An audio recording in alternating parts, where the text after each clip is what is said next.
Bueno, como decía la doctora Ontiveros, vamos a hablar en esta ocasión de funcionamiento familiar y psicosis, la importancia del ambiente familiar en el curso clínico. La vez pasada que presentamos, que había sido, ¿no?, sobre los estados mentales de alto riesgo, eh, habíamos puesto una pequeña parte sobre el ambiente familiar, pero fue muy breve, entonces pensamos que ampliar este tema podría ser de su interés, sobre todo para que ustedes que tienen contacto directo con los pacientes, pues sepan cómo, o sea, ustedes tratan al paciente, pero el paciente vive ¿no?, la mayor parte del tiempo en su casa, y todo lo que ocurre en ese ambiente familiar, pues es determinante también de lo que, bueno, de cómo se adhiere al tratamiento y de cómo establece, ¿no?, las diferentes relaciones. Entonces esto sí puede influir en el curso clínico, y por eso creemos que es importante este tema, además de que no es un tema que se suela tratar mucho. Gracias. No. Sí, no. Sí, sí. Déjamelo porque voy a tomarme un... Bueno. Perdón, Maribel, te pedimos si... ya cerró su micrófono, perdón. Bueno, a partir de la desinstitucionalización de los enfermos mentales, los pacientes que antiguamente permanecían en los manicomios pues permanentemente, volvieron a la comunidad a vivir con sus familias, y pues las familias han pasado a ser los principales cuidadores informales de las personas con trastornos mentales en la comunidad. Y pues esto supone toda una serie de retos y problemas porque muchas veces los familiares no tienen la información adecuada, ¿no?, para el manejo de la enfermedad en casa, sobre todo de los pacientes más crónicos. Entonces, los familiares con trastornos mentales, y en específico, que vamos a hablar en esta ocasión de los familiares de personas con trastornos psicóticos, pues constituyen, digámoslo así, un sistema de cuidado invisible, ¿no? Son los principales proveedores de atención a largo plazo de los pacientes en la comunidad, pero como les comentaba, no reciben la información necesaria ni el apoyo profesional para saber cómo afrontar y sobrellevar el cuidado del paciente en casa y todos los retos que esto implica, ¿no?, de estarse adaptando constantemente a los cambios que supone pues toda la evolución, ¿no?, y el curso clínico de estos trastornos que suelen ser bastante graves. Entonces, pues como consecuencia de todo este estrés que deriva del cuidado, los familiares a menudo tienen pues malestar psicológico, que puede ser angustia, preocupación, y llegan a desarrollar trastornos del estado de ánimo. Hay diversos estudios que han demostrado que la carga del cuidado a largo plazo tiene un impacto en la rutina diaria de las familias, porque muchos restringen su vida social, ¿no?, tienden a aislarse como consecuencia del estigma.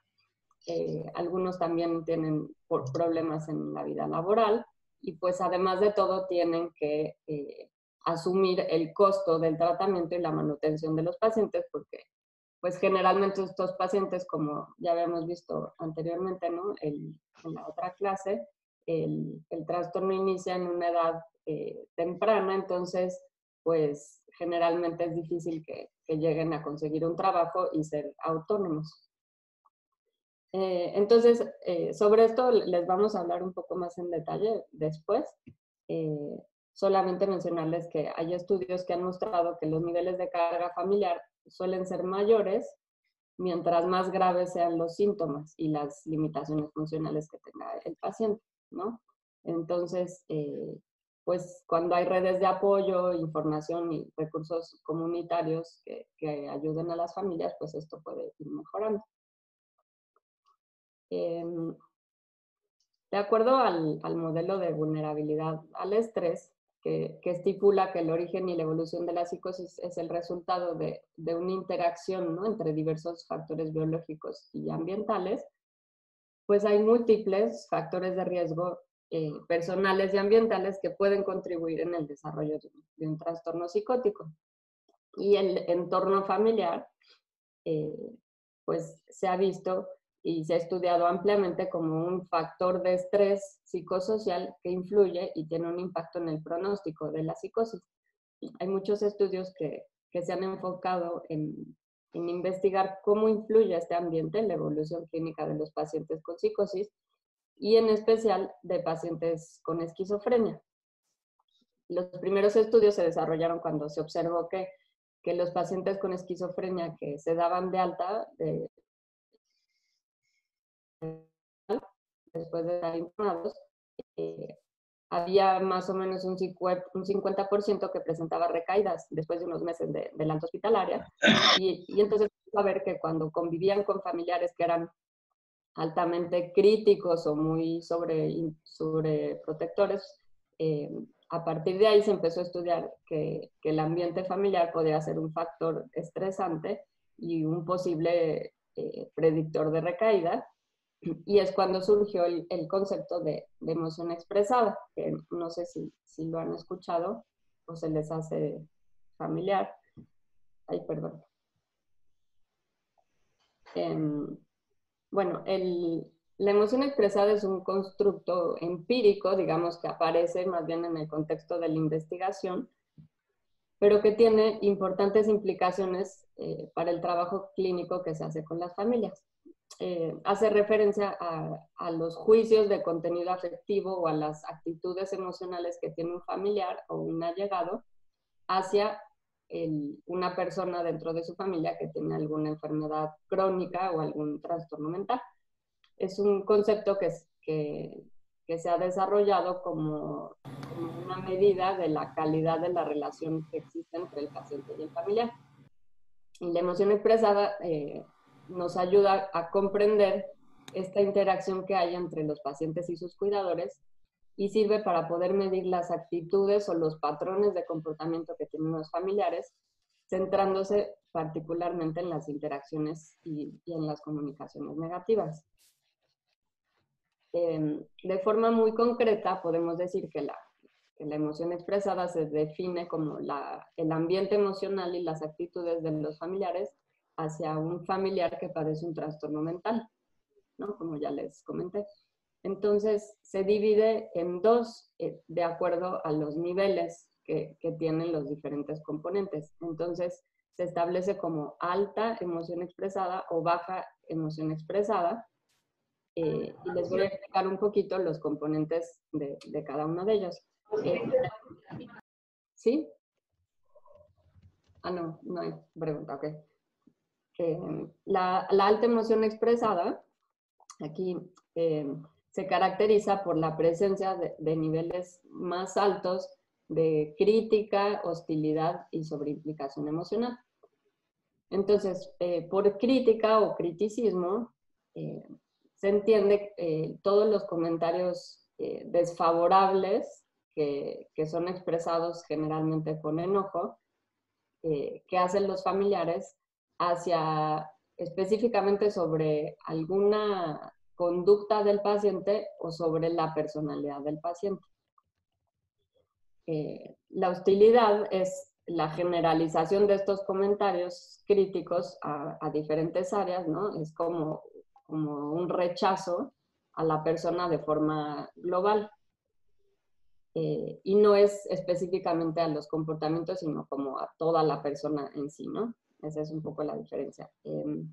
La sobreimplicación emocional es una respuesta emocional exagerada de desesperanza, de autosacrificio, también de sobreidentificación y de conducta sobreprotectora extrema que expresa el familiar hacia el paciente, ¿no? La sobreimplicación pues suele estar alimentada por una mezcla de ansiedad y culpa, porque hay familiares que se sienten culpables o responsables por la enfermedad que tiene el paciente. Generalmente esto ocurre con los padres. Y ese sentimiento de culpa pues los lleva a hacer todo lo posible para ayudar al paciente y poder compensar de alguna forma el impacto que tiene la enfermedad en su vida. Y esto los lleva muchas veces a olvidarse de sus propias necesidades. Entonces hay familiares que incluso dejan de ver a gente, dejan de trabajar, dejan todo por el cuidado del paciente, ¿no? Entonces, poniendo como ejemplo cómo sería, por ejemplo, una madre, ¿no? Que está completamente desbocada cuidando a su hijo, entonces renuncia a su trabajo, rompe con su vida social y quiere estar todo el tiempo ahí cuidándolo, ¿no? Dejando de lado todas sus propias actividades. Entonces estas actitudes que son, podría decirse, ¿no? De autosacrificio, de sobreprotección, pues a la larga suelen ser muy perjudiciales, porque en vez de fomentar la autonomía, pues lleva a que los pacientes sean cada vez más dependientes de sus familiares y pues más incapaces de valerse por sí mismos. Y pasa mucho que cuando hay una mejoría clínica, los familiares pierden un poco este sentido, ¿no? del cuidado y de alguna forma como que autoboicotean y vuelven a recaer y entonces eso les da, ¿no? Otra vez como el sentido de proteger y de estar ahí. Entonces, en ese sentido, la sobreimplicación emocional pues puede ser perjudicial cuando es en extremo. Bueno, la emoción expresada baja se caracteriza sobre todo por comentarios positivos y por la calidez, ¿no? Los familiares de emoción expresada baja también muestran sentimientos de frustración, de enojo, pero suelen ser más empáticos y tienen como un compromiso más para apoyar al paciente y demuestran un poco más de comprensión, ¿no? hacia el trastorno y hacia los comportamientos que pueda tener el paciente, y también suelen ajustar un poco más sus expectativas de futuro. Entonces, tanto la crítica como la sobreimplicación emocional por parte de los familiares son factores que son estresantes, que pueden dificultar el proceso de recuperación del paciente, mientras que la calidez y las actitudes positivas pues facilitan el bienestar y la convivencia y la comunicación familiar. La diferencia fundamental entre los familiares de emoción expresada alta y baja, digamos que en resumen sería la actitud que tienen hacia los síntomas y hacia la conducta del paciente, ¿no? Por ejemplo, mientras los familiares de emoción expresada alta descalifican las experiencias y los comportamientos del paciente, los de emoción expresada baja, pues reconocen la realidad de sus experiencias, como dejando en claro que no las comprenden. Aquí ha habido muchos estudios sobre diferentes trastornos, bueno, de muchos trastornos psiquiátricos, pero también de enfermedades crónicas y de la emoción expresada. De forma muy resumida, aquí en esta diapositiva les puse como lo que se ha encontrado en la literatura y entonces varios estudios han investigado cómo influye la emoción expresada en el curso clínico de los trastornos mentales. Y la mayoría de los estudios han mostrado que los pacientes que se exponen a ambientes con alta emoción expresada tienen mayor riesgo de recaída que aquellas que están en ambientes con emoción expresada baja. También que el contacto regular con un ambiente familiar de alta emoción expresada pues tiene un efecto nocivo en diversos trastornos médicos y mentales y en toda una variedad de entornos culturales. Ha habido diversos estudios también en diferentes países y culturas y han hecho incluso estudios transculturales y ven que sí varía en función de la cultura, ¿no? En función de cómo se concibe la relación de la familia, cómo se percibe la enfermedad, todo esto influye también. La alta emoción expresada pues es un importante predictor de recaídas en un amplio rango de trastornos psiquiátricos. Y bueno, y los aspectos positivos, sobre todo lo que es la calidez, se ha visto que predice satisfacción de vida, pero bueno, es importante mencionar que en general todos los estudios se enfocan en la emoción expresada alta y digamos, en el efecto dañino que puede tener, y hay muy, muy pocos estudios sobre los aspectos positivos. Recientemente hay un poco más, y les voy a hablar más adelante, pero eso es poco explorado. Entonces, lo que es importante considerar es que estas influencias entre el paciente y los familiares son bidireccionales, ¿no?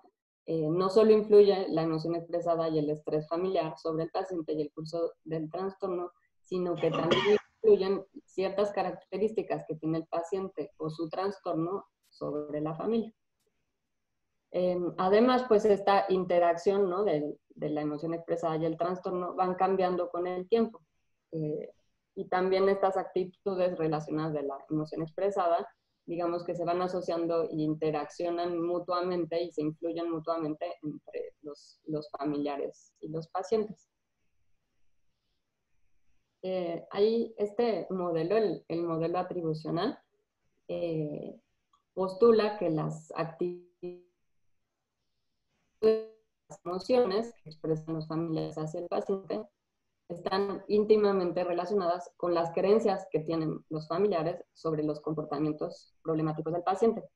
Y esto es importante porque este modelo atribucional pues, nos puede ayudar mucho para poder entender mejor cuáles son estos mecanismos que subyacen a la relación que existe entre el estrés familiar y los procesos psicóticos. Entonces, como les decía, ¿no? Este modelo plantea que estas creencias que tienen los familiares sobre el comportamiento del paciente, pues influye en las actitudes emocionales negativas que van a tener hacia él. Por ejemplo, cuando los familiares creen, que el paciente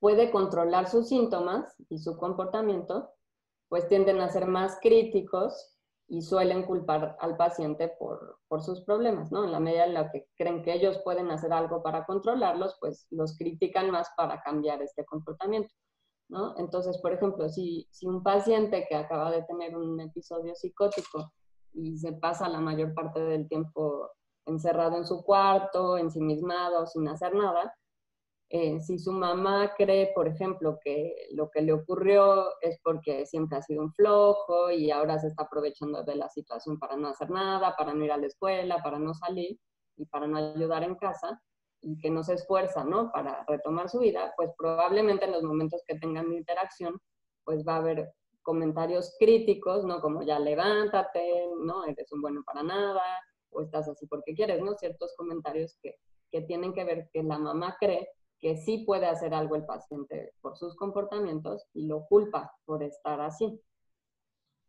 En cambio, cuando los familiares tienden a atribuir los síntomas y los comportamientos a factores externos o factores que son incontrolables por el paciente, suelen tener actitudes más de autoculpa y de sobreimplicación. Por ejemplo, en este mismo ejemplo, si la mamá cree que dentro de toda la preocupación que tiene por la actitud de o por los comportamientos que tiene su hijo, piensa más bien que ella estuvo tan ocupada que no se dio cuenta que algo le estaba pasando, entonces siente sumamente culpable porque su hijo está mal, y entonces puede ser que opte por tener actitudes más sobreprotectoras, ¿no?, para aliviar un poco esa culpa que tiene. También algo importante que se ha visto es que los síntomas o los comportamientos que reflejan más claramente signos de trastorno mental, como pueden ser los síntomas positivos, que lo pongo aquí debajo, pues es más probable que generen atribuciones por parte de los familiares de que los síntomas son incontrolables y por tanto tengan actitudes más de sobreimplicación. Por el contrario, los síntomas como las alteraciones, como los síntomas negativos o el deterioro funcional, pues es más probable que se considere que los pacientes sí tienen cierto control sobre esos síntomas y generen actitudes de crítica por parte de los familiares. Ahora les voy a hablar un poco sobre investigaciones. Todo esto, digamos, como introducción teórica, es todo basada en investigaciones que se ha hecho, sobre todo en esquizofrenia, que es de lo que más he investigado. Pero les voy a pasar a hablar un poco de las investigaciones que se han hecho sobre este efecto del ambiente familiar en las fases tempranas de la psicosis.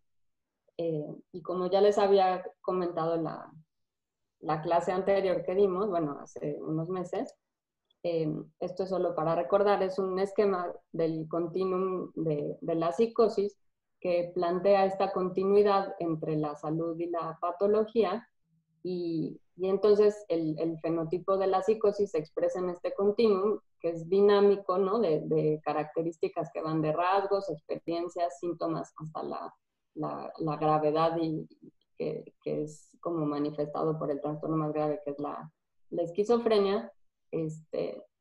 Pero digamos que es como un vaivén, ¿no? De rasgos, experiencias, síntomas y experiencias, así va evolucionando. Entonces, de la misma forma, ¿no? Como basándonos un poco en este continuum de la psicosis, todos los factores familiares que están involucrados a lo largo del curso clínico también van progresando y van evolucionando, digamos, como en una línea paralela de continuum, y son mutuamente influyentes, como les decía antes. Entonces, depende mucho de la manifestación clínica para que los familiares tengan ciertas atribuciones y tiendan a expresar ciertas actitudes emocionales hacia los pacientes. Entonces, el estudio de los factores familiares en las etapas tempranas o iniciales del trastorno tiene una gran ventaja de que está en un momento en el que todavía no hay un sesgo de factores confusores que ocurren en etapas posteriores o más avanzadas del trastorno, como pueden ser pues la aparición de síntomas clínicos más marcados, o mayor deterioro funcional, o mayor comorbilidad, o los efectos que provocan, los efectos secundarios de los medicamentos. Y por tanto, pues hacer, ¿no?, intervenciones en estos momentos ayuda a que los familiares mejoren la comprensión y se pueda de alguna forma como prevenir que se desarrolle o se establezcan, ¿no?, ciertas actitudes de emoción expresada alta y otros factores como la carga, etcétera, ¿no? Entonces, pues dado que los familiares pueden desempeñar un papel fundamental en el manejo y en el curso clínico de la psicosis, pues poder comprender mejor este funcionamiento familiar en las primeras etapas de la psicosis nos puede ayudar a diseñar algunas intervenciones tempranas que estén destinadas a prevenir, ¿no?, estas dinámicas negativas dentro del entorno familiar. Esto es a modo de resumen. En realidad existen muy pocos estudios que se hayan hecho en las fases tempranas de la psicosis sobre la emoción expresada. En general, muy pocos estudios sobre la familia, y los pocos que hay casi siempre se enfocan en la emoción expresada. De alguna forma, ¿no?, todo lo que se hace en las investigaciones de esquizofrenia se intenta aplicar en estas fases tempranas. Y entonces hay estudios transversales que tienen resultados muy diversos. Entonces hay quienes sí encuentran asociaciones con los síntomas y el funcionamiento, y hay quienes no. Entonces hay como todavía no hay resultados como muy definitorios, porque depende mucho del tipo de muestra, de las evaluaciones que se hacen, ¿no? Pero los estudios que se han hecho longitudinales sí se ha visto y han demostrado que el ambiente familiar, sobre todo la calidez, predice la mejoría y los síntomas y el funcionamiento.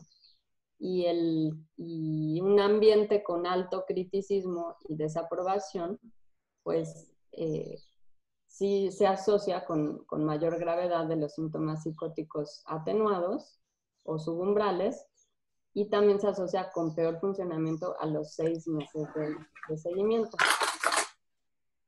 Entonces, una diferencia entre las asociaciones de la emoción expresada en el estado clínico de las fases tempranas y de las fases crónicas de la psicosis es que, al parecer, la sobreimplicación, que es lo que ya les había estado comentando antes, ¿no?, se asocia, no se asocia con síntomas positivos, y parece ser más un factor protector.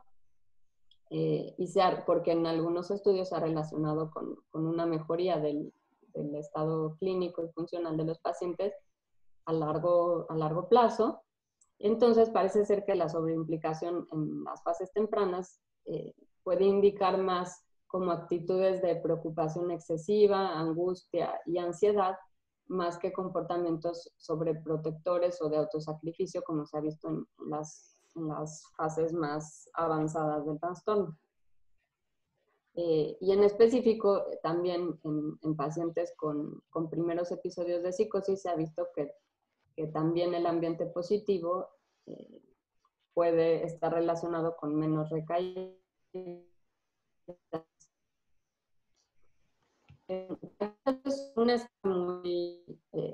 Está muy cargado, pero es simplemente para darles como una visión general de un proyecto de investigación longitudinal y prospectivo en el que yo he participado desde hace varios años. Y aquí aparecen solamente las evaluaciones que se hicieron, se hacían evaluaciones cada 6 meses. Aquí aparece solamente lo que se hacía en un año, pero el estudio siguió haciendo seguimientos hasta por 2 años. Entonces, este es un proyecto que se desarrolló en Barcelona por parte de la Universidad Autónoma de Barcelona, en donde se evaluaron a pacientes con psicosis temprana. Era un grupo que tenía alto riesgo y otro grupo primeros episodios de psicosis. Y estos pacientes se atendían en diferentes centros de salud mental de allá, y también se evaluaron al mismo tiempo a los familiares cada 6 meses.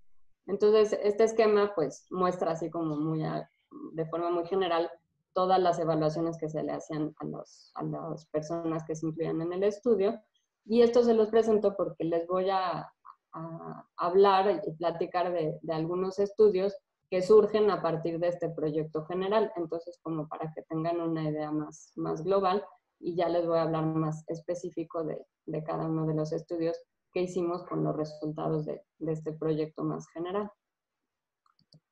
Un primer estudio que hicimos fue explorar si había primero, ¿no?, asociaciones entre los componentes de la emoción expresada, ¿no?, el criticismo y la sobreimplicación, con los síntomas y el funcionamiento de los pacientes que tenían, había 2 grupos, como les mencionaba, uno con estados mentales de alto riesgo y otros con primeros episodios de psicosis.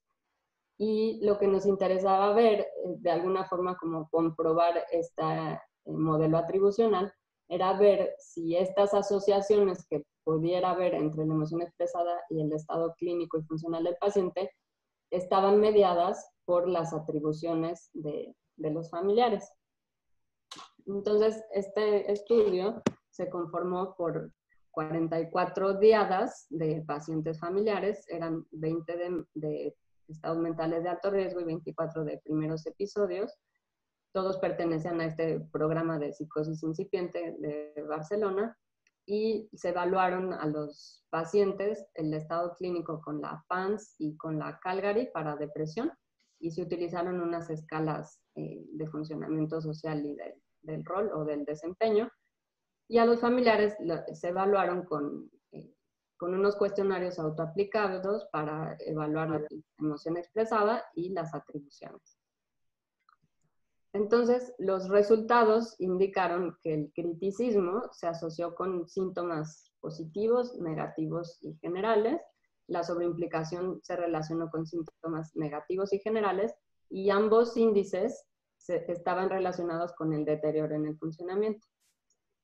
Y además los resultados mostraron que la relación que existe entre digamos, el efecto que tiene la emoción expresada sobre los síntomas y el funcionamiento sí estaba mediado por atribuciones de culpa al paciente. Las atribuciones de culpa de los familiares, o sea, de autoculpa y de control, no se asociaron con las variables de emoción expresada en estos pacientes. Entonces, los hallazgos aquí, pues, ponen como, bueno, destacan, ¿no?, la importancia que tiene este ambiente familiar también en las primeras etapas de la psicosis, y cómo las atribuciones que tienen los familiares, o sea, las creencias que tienen sobre lo que está ocurriendo, pues ejercen, ¿no?, un efecto también en esta relación. Entonces, pues las recomendaciones son que las intervenciones familiares destinadas a ayudar a los familiares en estas fases pues ayuden de alguna forma a darles más información para que puedan cambiar estas atribuciones que culpan al paciente y pues eviten, ¿no?, que a la larga se afiancen estas actitudes de emoción expresada alta que ya se ve en las fases más avanzadas. En la literatura hay muchos estudios sobre factores familiares que se han centrado en explorar sobre todo las asociaciones que tienen de emoción expresada con el estatus clínico del paciente, ¿no? Es como lo que más se ha investigado, pero hay pocos estudios que investiguen o que exploren los propios factores de los familiares o de los cuidadores que pueden influir en los niveles de emoción expresada. O sea, qué características tienen los familiares o qué emociones tienen o cómo están afrontando la situación, ¿no? Para ver si eso determina o no ciertas actitudes que puedan tener. Entonces, hay evidencia en la literatura, como les comentaba antes, ¿no? Que, bueno, como les llevo diciendo, que todas las creencias y las atribuciones que tienen los familiares influyen también. Y hay otros estudios en cuidadores de pacientes con psicosis temprana que han visto que los familiares presentan diversos problemas emocionales que pueden estar asociados con el nivel de carga y con los altos niveles de emoción expresada. Generalmente presentan altos niveles de ansiedad y depresión. Entonces, en el siguiente estudio, lo que hicimos fue explorar, por una parte, si había diferencias entre las asociaciones de emoción expresada con el estado emocional, en concreto con estado emocional, me refiero a que evaluamos niveles de ansiedad y depresión. Entonces, si había diferencias en las relaciones entre la emoción expresada con el estado emocional y las atribuciones de los familiares entre los dos grupos, los de alto riesgo y los de primeros episodios. Y por otro lado, ver cuáles de todos estos factores familiares podrían predecir la emoción expresada. Aquí solamente incluimos a familiares, aquí los pacientes ya no están incluidos. Fueron en total 78 familiares con psicosis temprana, de estos dos grupos que eran 41 EMARES y 37 primeros episodios, y se utilizaron los mismos instrumentos que el pasado, pero agregamos aquí el CCL90 para evaluar ansiedad y depresión. Entonces, los resultados que se mostraron fue que la ansiedad se asoció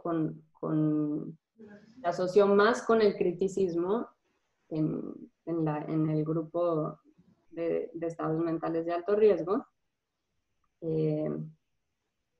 Tanto el criticismo como la sobreimplicación se asociaron con los niveles de ansiedad y depresión y con diversas atribuciones, y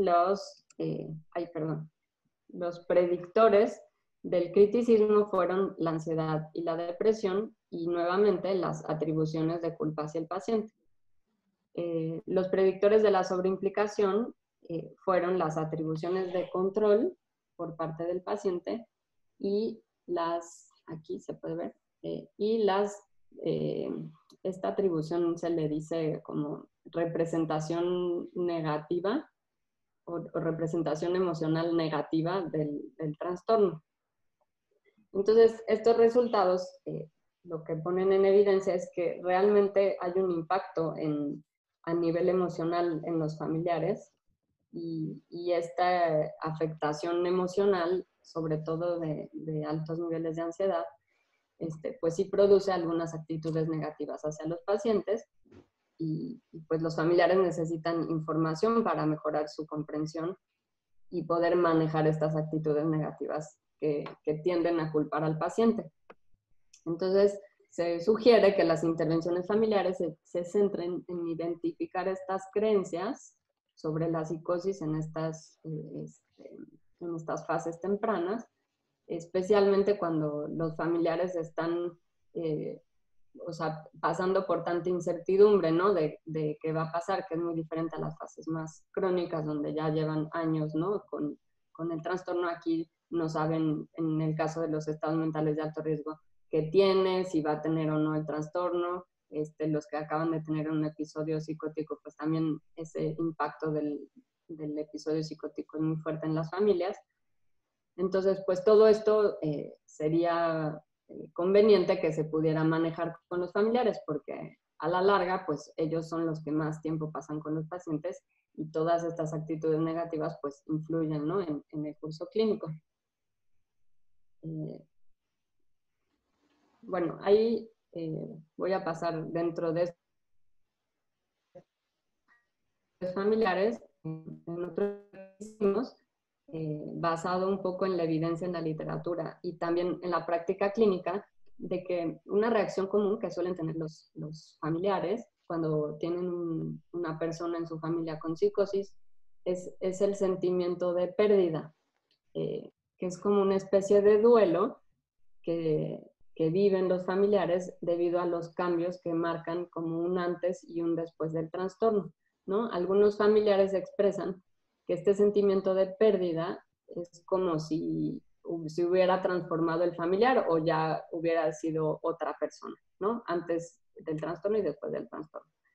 Entonces, esto es todo un proceso de aceptación del cambio, que lo viven como duelo, porque pierden muchas de las expectativas que tenían, sobre todo los padres, ¿no? de sus hijos, y se tienen que adaptar o ajustar a estas nuevas expectativas, pues asumiendo, ¿no? que hay un trastorno crónico y de constante deterioro y que va a ser para toda la vida, con tratamiento, ¿no? Entonces todo eso para la familia pues implica como un proceso de duelo.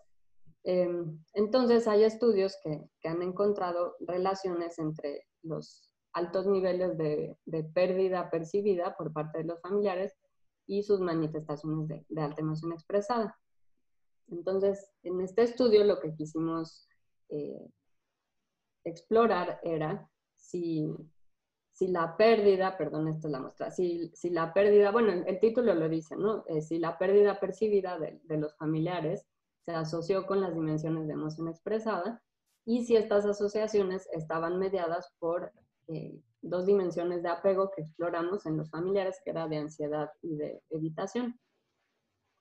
En esta muestra fueron solamente familiares, 78 familiares, y se evaluaron igual la emoción expresada, el apego y los sentimientos de pérdida con un instrumento que se adaptó a... Primero este instrumento se utilizaba para el duelo, ¿no? En familiares que presentaban un duelo. Después se hizo una adaptación a este sentimiento de pérdida, ¿no? Como basado en esto, para pacientes con esquizofrenia, y aquí lo adaptamos un poco a estas fases tempranas.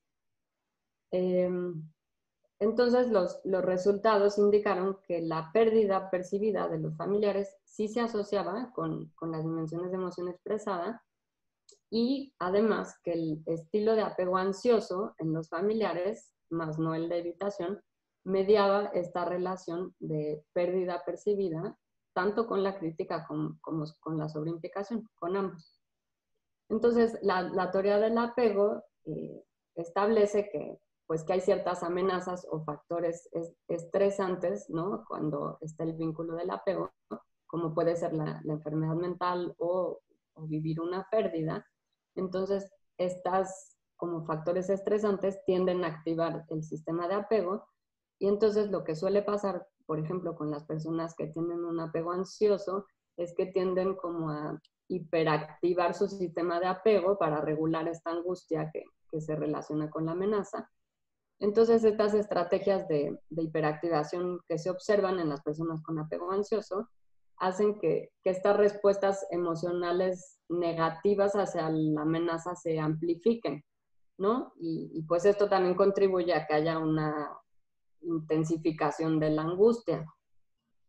Entonces, estos resultados pues resaltan que es importante también tomar en cuenta, ¿no? Como estas características propias de los familiares para poder comprender mejor cómo las percepciones de pérdida que tienen pueden afectar en que se manifiesten ciertas actitudes de emoción expresada.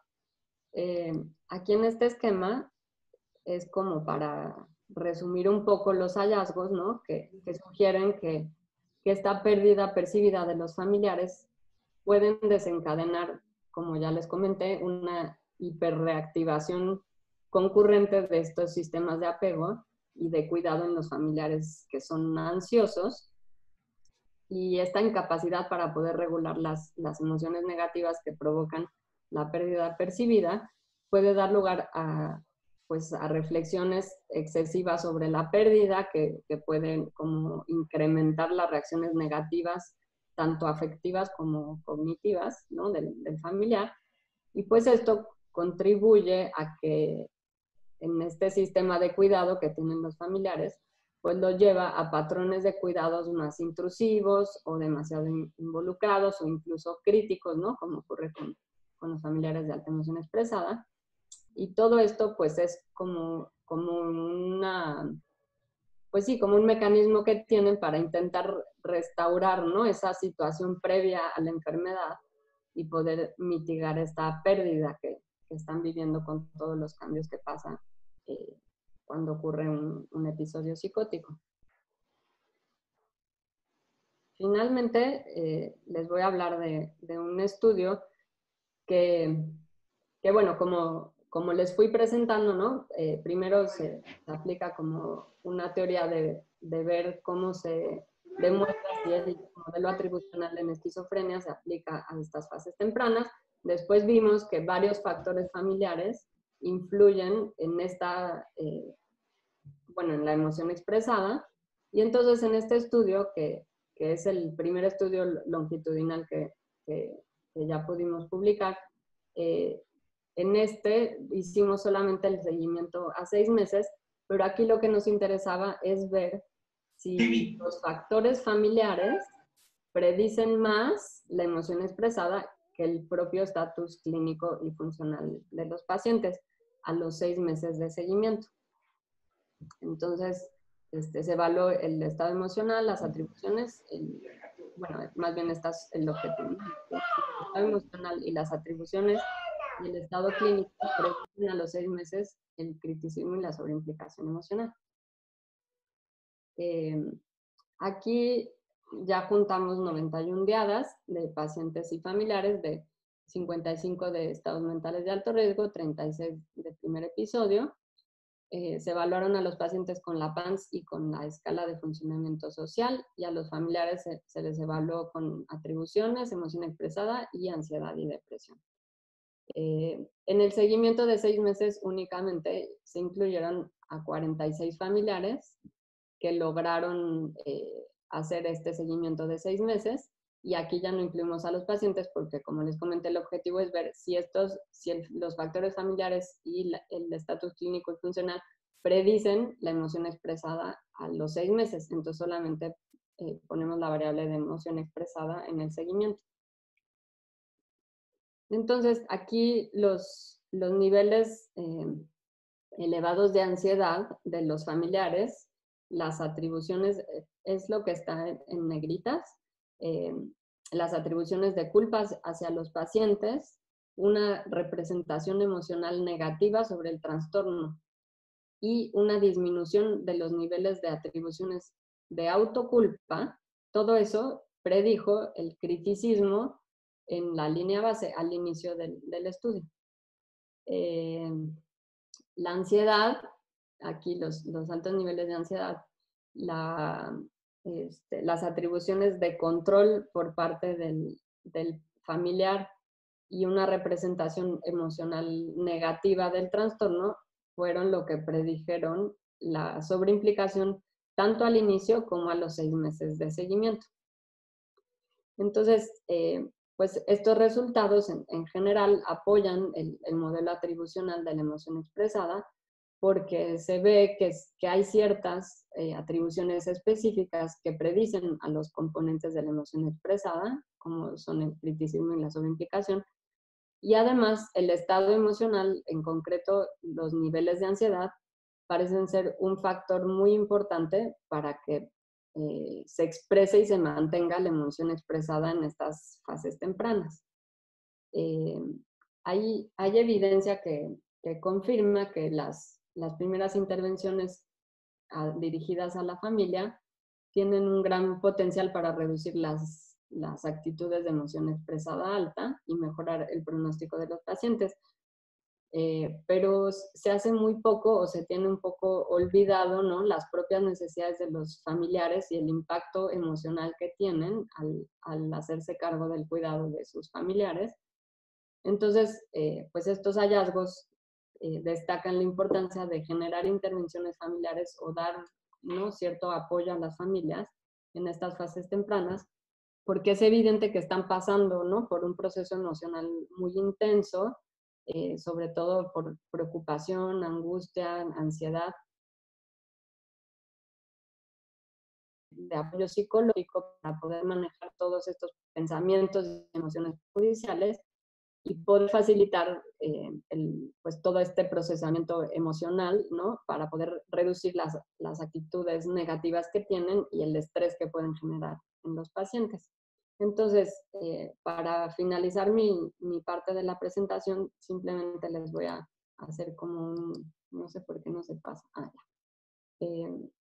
como de forma de conclusión de estos estudios que les presenté de forma muy general.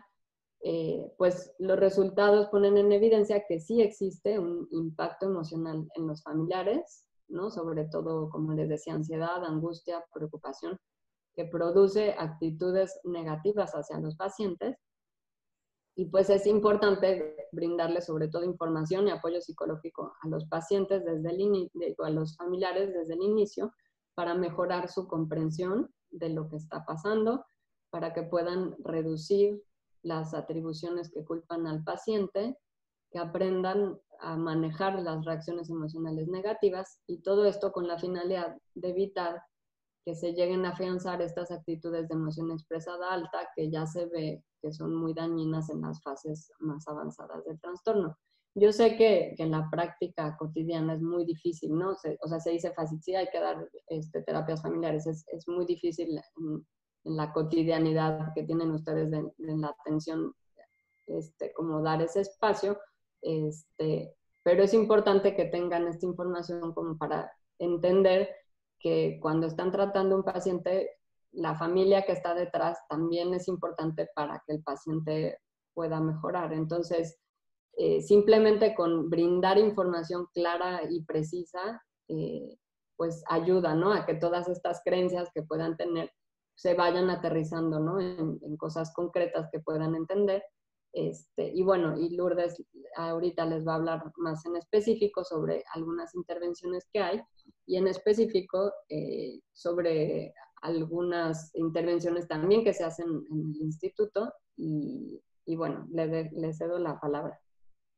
Sí, antes de que empiece y si Sí. se va a acomodar con las diapos, muchas gracias por la presentación, Teseli. Como todos podemos ver, pues es una verdadera experta en este tema, ¿no? Con diferentes publicaciones. Supongo que algunas de ellas parte de tu tesis de doctorado en la Universidad Autónoma de Barcelona.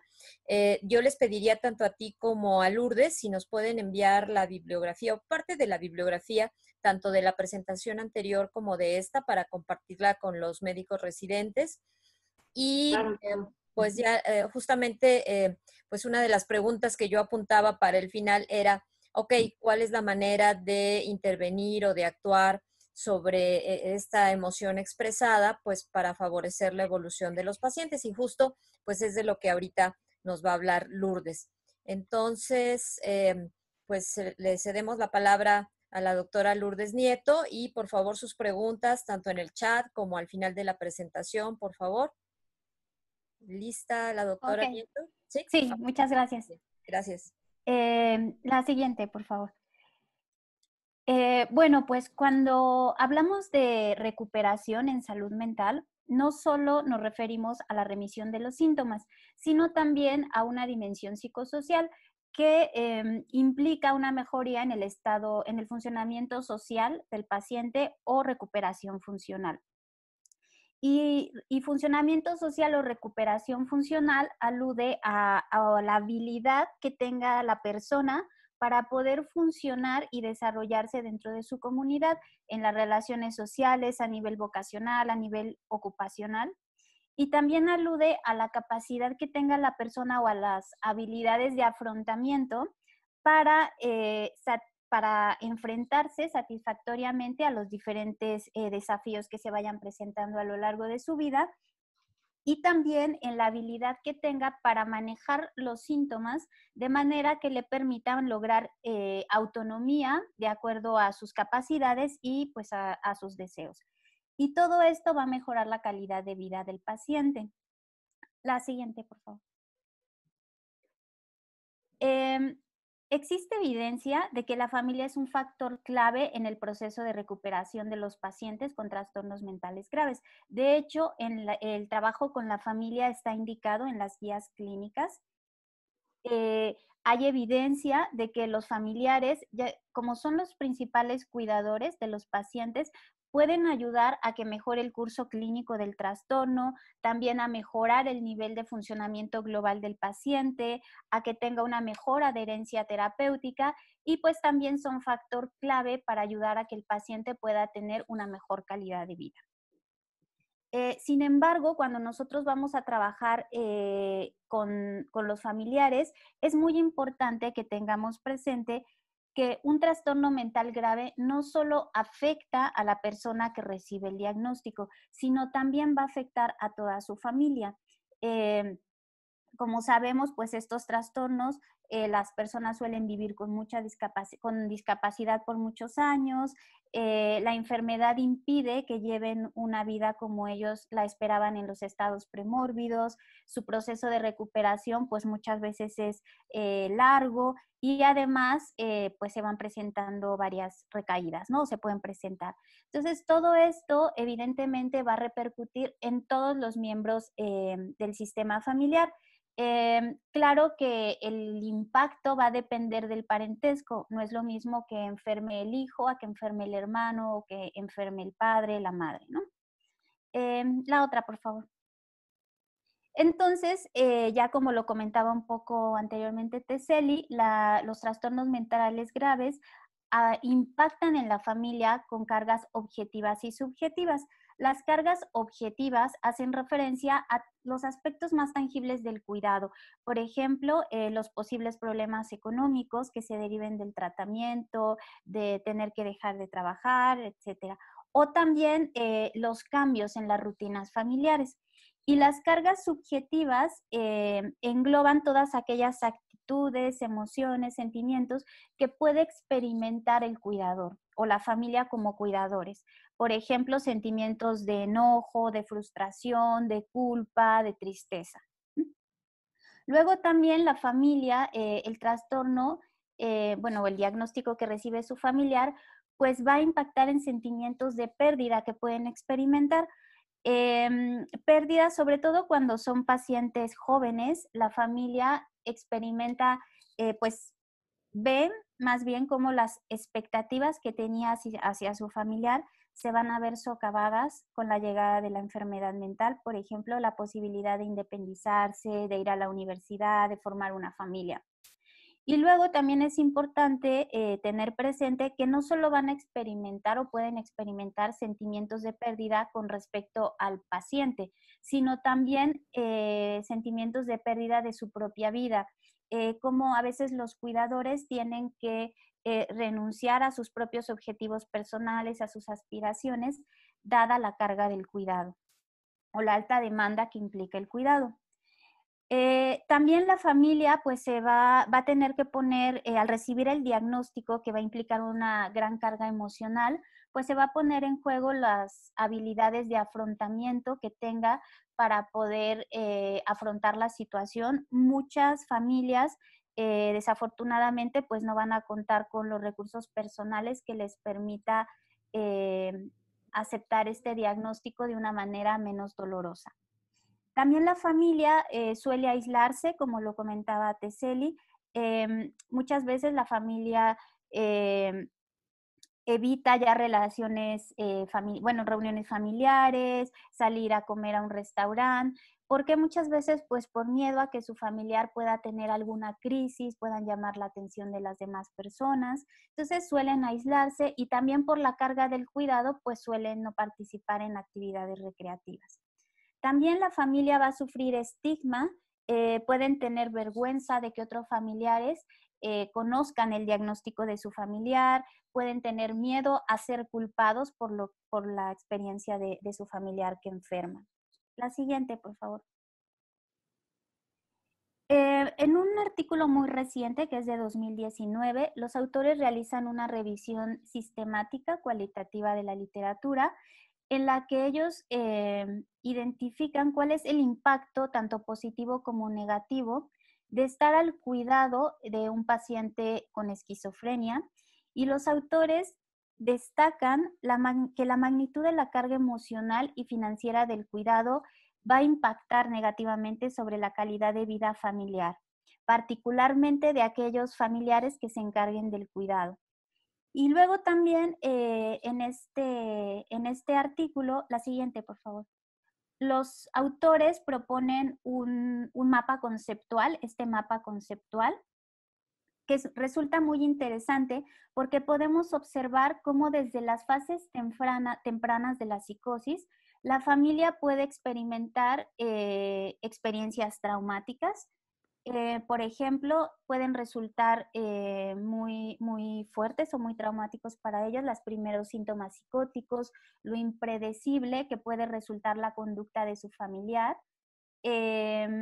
También es un periodo que se caracteriza por incertidumbre diagnóstica, por un futuro incierto acerca de su familiar. Luego ya posteriormente aquellas personas que reciban el diagnóstico de esquizofrenia, pues la persona se va a ver envuelta en un proceso de crecimiento y de transformación continuo que muchas veces o la mayoría de las veces va a ser difícil, doloroso, confuso y que va a durar muchos años. Van a haber conflictos en las relaciones familiares, va a haber pérdidas de expectativas, problemas de recursos tanto personales como sociales, va a ser difícil comprender la enfermedad que está atravesando su familiar. Y bueno, a través de todos estos altibajos que puede tener la familia, se dice que, bueno, todas estas experiencias se pueden conceptualizar de manera circular, no de manera lineal. ¿Por qué? Porque en la esquizofrenia pues hay periodos de estabilidad clínica y después de recaídas. Entonces, todos estos conflictos, todas estas emociones, la familia las va experimentando una y otra vez. Entonces, bueno, sobre todo cuando hay altibajos emocionales, cuando hay un periodo de estabilidad clínica y entonces la familia puede volver a tener expectativas de que su familiar va a volver a funcionar como en un estado premórbido, pero luego viene la recaída, ¿no? Y vuelven a surgir sentimientos de impotencia o de desesperación. La siguiente, por favor. También la literatura nos ha dado a conocer que los cuidadores familiares suelen descuidar sus necesidades personales y de salud, tienen menor participación en actividades sociales y o recreativas, suelen tener problemas laborales o económicos, pueden tener abandono del empleo o menor rendimiento dadas las demandas del cuidado. También son constantes los conflictos familiares y en muchos casos la carga del cuidado, la familia suele delegarla en una persona. Hay familias en las que esto no ocurre y la familia puede cooperar en el cuidado, pero muchas otras se delega a una sola persona. La siguiente, por favor.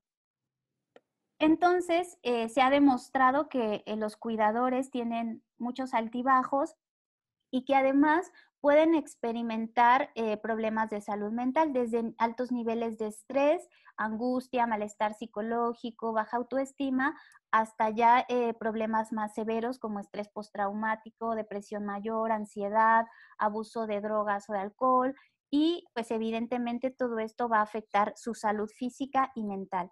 Y algo también a destacar es que los cuidadores informales generalmente no suelen solicitar ayuda para sus problemas emocionales y o físicos, con todo y que pueden estar muy en comunicación con los profesionales de la salud. Siempre esta comunicación es con relación a su familiar afectado, pero aunque ellos estén experimentando problemas emocionales, no suelen pedir ayuda. La siguiente, por favor. Entonces, pues lo que se sabe es que no solo las personas que padecen un trastorno mental grave necesitan el apoyo de los profesionales de salud mental, sino también lo necesitan sus familiares. La familia necesita entender mejor cuál es el proceso de enfermedad de su paciente, necesita que se les ayude a desarrollar mejores estrategias de comunicación y de convivencia en su vida cotidiana. También necesitan saber cómo pueden actuar y manejar las crisis, las recaídas, cómo pueden reducir el estrés y la carga del cuidado. Y también necesitan que se les ayude a comprender, que se les apoye y se les guíe en cómo ellos pueden promover la autonomía del paciente para que esto a su vez pues reduzca la carga del cuidado. Entonces, si nosotros ayudamos a la familia a desarrollar estrategias que puedan impactar positivamente en su calidad de vida, pues evidentemente esto va a tener un impacto en que mejore la calidad de vida del paciente y también pues su recuperación. La siguiente, por favor. Así pues existen intervenciones familiares para trastornos mentales graves. En el caso para los familiares con un paciente con esquizofrenia, pues generalmente estas intervenciones son psicoeducativas y existen varios modelos, desde aquellas que son impartidas por un profesional de la salud hacia los familiares y aquellas que los familiares son capacitados para que ellos brinden esta psicoeducación a otros familiares. Es importante saber que estas intervenciones familiares no van a derivar de una teoría específica o de una técnica de terapia familiar tradicional, sino que estas parten de una perspectiva más empírica. ¿Qué quiere decir esto? Que las necesidades de las que van a presentar las familias, pues no todas van a ser las mismas, no todas van a tener los mismos recursos de afrontamiento, las mismas redes de apoyo, la misma economía. Entonces, todo esto que diferencia a las familias va a ser importante a considerar en una intervención familiar. Entonces, estas se van adaptando en función de las necesidades de cada familia. Originalmente las intervenciones familiares fueron diseñadas para ayudar a la familia a atender todos aquellos problemas que surgían post-hospitalización. Y en el caso de las que son dirigidas a familiares de pacientes con esquizofrenia, tienen dos principales objetivos, que es reducir el número de recaídas y ayudar a los familiares a que desarrollen estrategias para manejar al paciente. La siguiente, por favor. Y bueno, hay muchas intervenciones familiares para estas fases tardías de la enfermedad y lo que nos ha demostrado la investigación es que mejoran el conocimiento de los familiares sobre la enfermedad mental. También los familiares aprenden a desarrollar estrategias de afrontamiento, mejora la calidad de vida familiar y fortalecen sus redes de apoyo, al mismo tiempo que ayudan a disminuir el estrés en la familia, a disminuir la carga del cuidado, reducen el aislamiento en el que suelen encontrarse las familias y en los pacientes se ve una mejoría en que reduce la tasa de recaída y también pues reduce el periodo de hospitalización. La siguiente, por favor. El programa de educación de familia a familia es uno de los más utilizados a nivel internacional y fue desarrollado por la Alianza Nacional sobre Enfermedades Mentales. Es un programa de educación que mediante la psicoeducación, se capacita a familiares de pacientes con trastornos mentales graves para que ellos a su vez puedan capacitar a otros familiares. De ahí viene el término de familia a familia. Este curso dura 12 semanas y sus principales objetivos son desarrollar mayores habilidades de empatía y comunicación, ayudar en el proceso de afrontamiento y resolución de problemas, fomentar o concientizar la importancia que tiene el autocuidado, le valga la redundancia a los cuidadores. Se intenta que los cuidadores conozcan que si ellos se cuidan, van a poder proporcionar un mejor cuidado a su familiar que enferma y además va a impactar en su calidad de vida y también en la de su familiar. También se les brinda información que promueva la recuperación del paciente y que no haya una sobreimplicación, que el paciente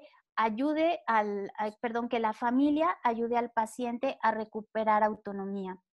Y también pues se les da información sobre diferentes apoyos y servicios que pueden estar disponibles y que ellos pudieran necesitar. Este programa es una práctica que está basada en la evidencia, ha sido traducida y difundida en muchos países. En México está disponible, en Puerto Rico, Canadá, Italia, y pues representa uno de los modelos de educación familiar pues más utilizados. Como es bien sabido, aquí en el instituto tenemos este programa que es impartido por el grupo que lidera la doctora María Luisa Rascón, junto con la asociación Red Post Pro Salud Mental. Y la siguiente, por favor. Y la doctora María Luisa Rascón y su equipo han publicado artículos que dan cuenta de la efectividad de esta intervención. En este artículo que les muestro, este equipo lo que hizo fue, se planteó como objetivo explorar los cambios en el conocimiento subjetivo sobre la enfermedad mental y los niveles de emoción expresada en aquellos familiares de personas con trastornos mentales graves que habían tomado el curso. En este participaron 230 familiares que fueron evaluados antes y después del curso, tanto la emoción expresada como su conocimiento sobre la enfermedad mental. Y también pre y post se les aplicaron pues un cuestionario para saber sus conocimientos subjetivos de la enfermedad mental y para conocer el clima familiar, ¿no? La emoción expresada. Y la siguiente, por favor. Y lo que este estudio aportó evidencia de la efectividad de esta modalidad de cursos de formación de familia a familia en población mexicana y confirmó la importancia de proporcionar psicoeducación a la familia como una prestación rutinaria de los servicios de salud.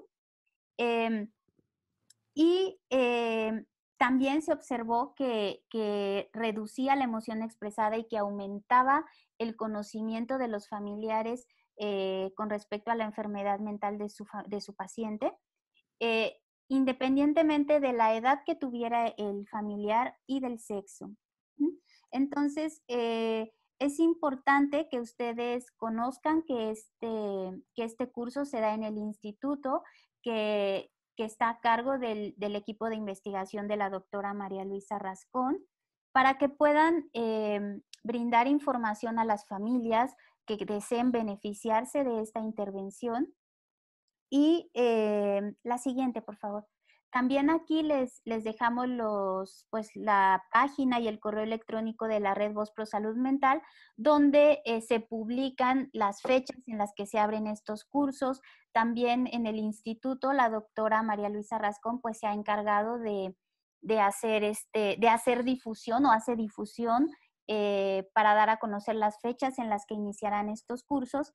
Y también ella se ha esforzado mucho para que este curso no solo se dé en la Ciudad de México, que tiene como sede el instituto, sino también que se dé en otros estados de la República, que también pueda llegar a beneficiar pues a más personas. La siguiente, por favor. Y bueno, con respecto a las intervenciones familiares en psicosis temprana, es muy importante que las intervenciones familiares se adapten a la fase del trastorno por el que atraviesa el paciente.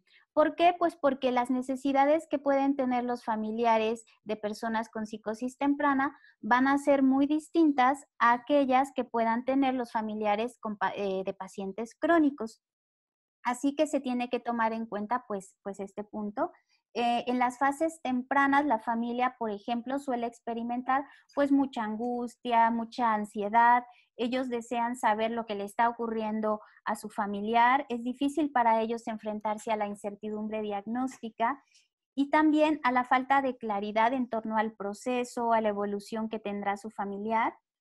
De hecho, durante las fases tempranas de la psicosis, las familias suelen ser muy demandantes con los profesionales de la salud porque ellos desean que se les dé un diagnóstico, que se les dé un tratamiento que cure o que evite que su familiar tenga ciertas actitudes o comportamientos.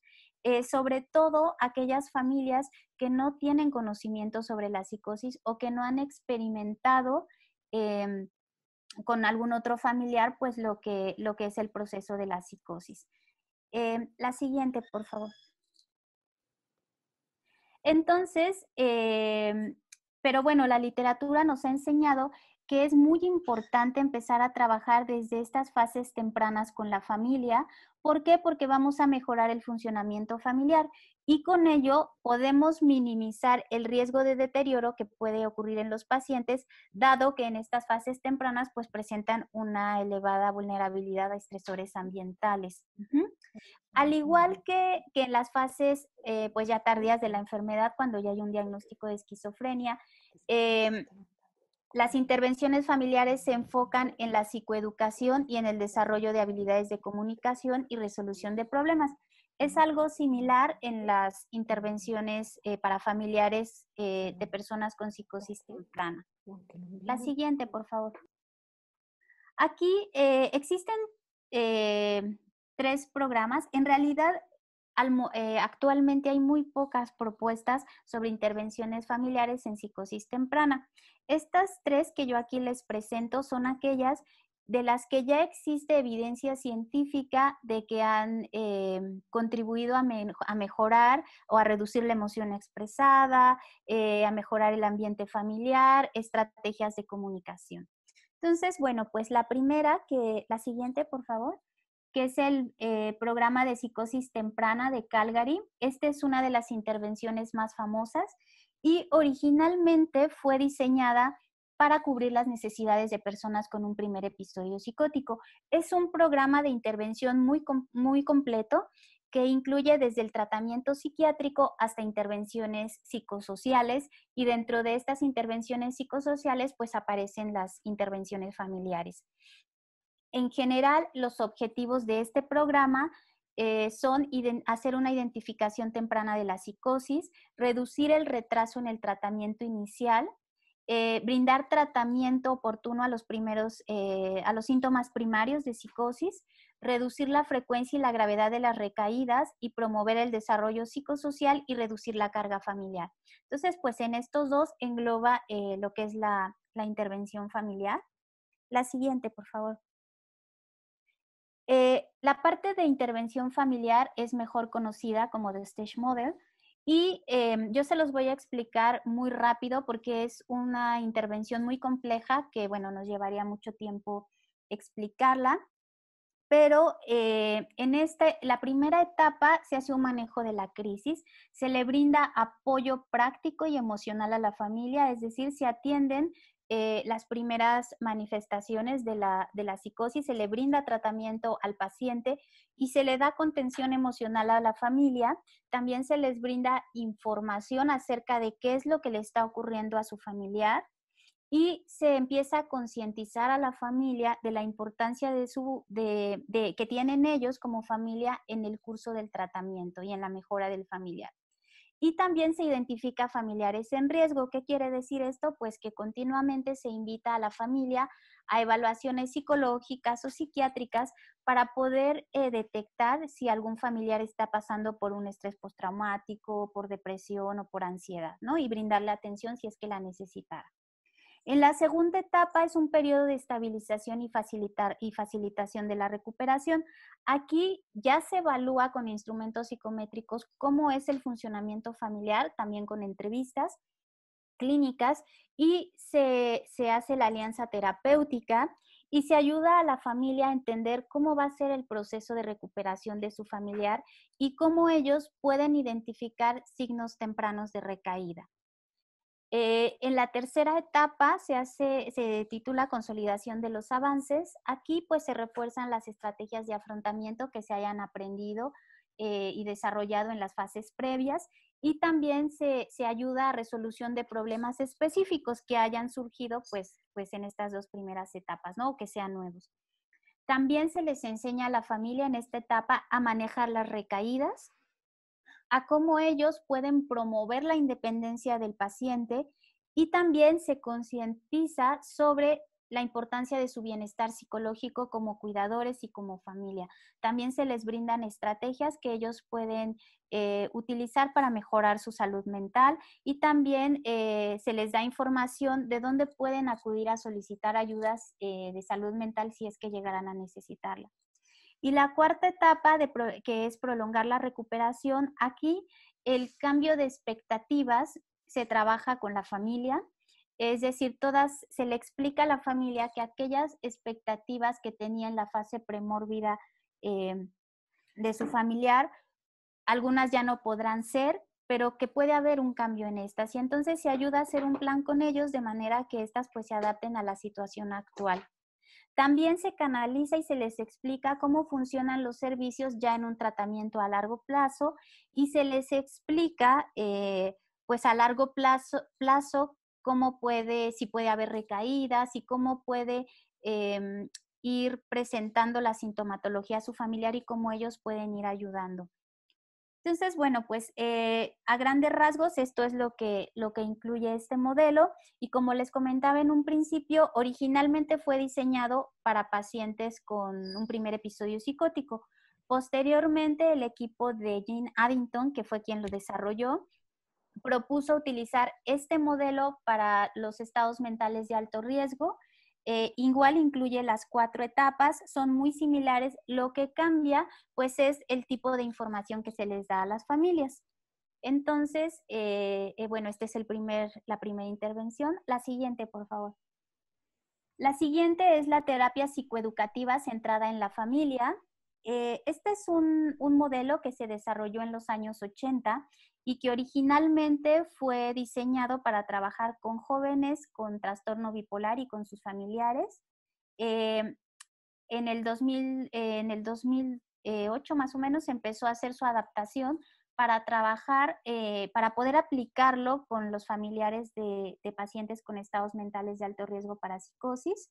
Existe un manual que va guiando al terapeuta a lo largo de las sesiones. Consta de 12 sesiones que se va dando una de manera semanal y tiene una duración de 50 minutos. Tiene 3 módulos. El primero es de psicoeducación y habilidades para manejar el estrés. También desarrollar un plan de acción ante los posibles cambios que pueda presentar la persona. En el segundo módulo se ayuda a que la familia y el paciente desarrolle estrategias que les permita tener una mejor comunicación. Y el tercer módulo es de resolución de problemas.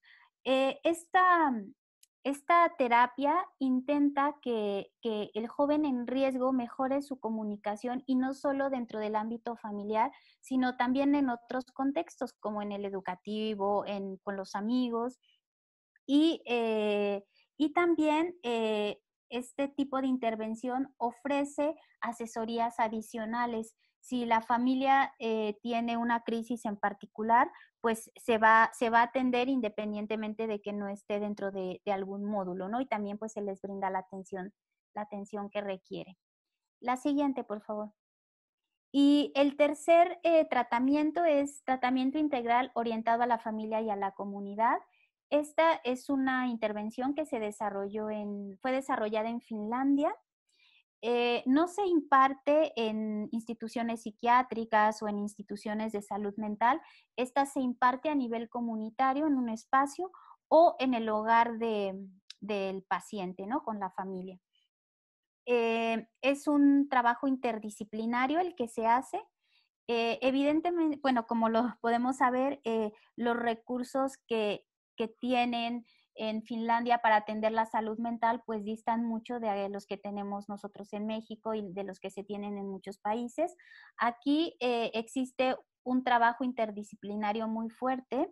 Se habla de equipos móviles, es decir, cuando hay un joven en riesgo de psicosis, todo este equipo interdisciplinario se desplaza al ambiente comunitario del joven que está en riesgo y utilizan técnicas psicoeducativas y también cognitivo-conductuales, pero se basa en el modelo de diálogo abierto. Este es un modelo que organiza el tratamiento terapéutico de todos los pacientes dentro de sus respectivos sistemas de apoyo y va a atender a los problemas de comunicación que pueden existir no solo en la familia, sino también a nivel comunitario y también con los profesionales de la salud. El siguiente, por favor. Este programa incluye una figura de trabajador comunitario. El trabajador comunitario tiene como función reducir en la medida de lo posible los factores potencialmente estresores. Por ejemplo, si el joven en riesgo sufre bullying, el trabajador comunitario se desplaza al colegio de este joven y pues tiene una reunión con los profesores, con los directivos y entonces trata de que haya una solución a ese bullying y también informa al psicólogo que está tratando a ese joven para que lo ayude a desarrollar estrategias que le permitan afrontar de una manera pues saludable ese bullying. También si el joven presenta, por ejemplo, problemas de aprendizaje, el trabajador comunitario canaliza a algún otro miembro del equipo que pueda apoyarlo en esto si es que él pues no pudiera hacerlo, pero si él lo puede hacer, apoya al joven en esto. Entonces, en general, este modelo lo que intenta es reducir los conflictos a nivel familiar y a nivel comunitario y ir fortaleciendo las redes de apoyo del joven en riesgo. De hecho, en las sesiones familiares, este modelo permite que también participen otras personas importantes para la familia y para el joven, por ejemplo, la pareja o algún amigo importante. La siguiente, por favor. Este modelo de diálogo abierto ha sido ya también probado y es el que ha mostrado mejores resultados. En un seguimiento que se hizo a 2 años, pues se observó que el 83% de los pacientes ya se encontraba trabajando o estudiando y el 77% pues no había tenido síntomas psicóticos residuales. También se demuestra que con este tratamiento, si bien hay muchas reuniones familiares y del equipo interdisciplinario, se reduce el número de hospitalizaciones, se reduce la medicación y se reduce también pues algunos síntomas psicóticos. Entonces, este modelo pues apuesta por una intervención inmediata, y para reducir el riesgo de que el joven en un estado mental de alto riesgo pues pueda transitar a un trastorno mental grave. Así en general pues estas 3 intervenciones han demostrado que ayudan a reducir la emoción expresada desde las fases tempranas de la enfermedad, que mejoran la comunicación familiar, que reducen la carga del cuidado y que ayudan a reducir síntomas, sobre todo de depresión y de sentimientos de desesperanza. La siguiente, por favor. Y bueno, pues esto es todo. No sé si tengan alguna duda o si la doctora María Luisa Rascón, que veo que está conectada, quisiera hablar un poquito más sobre la importancia de los grupos que ella lidera y sobre los beneficios que ha observado. Muchas gracias.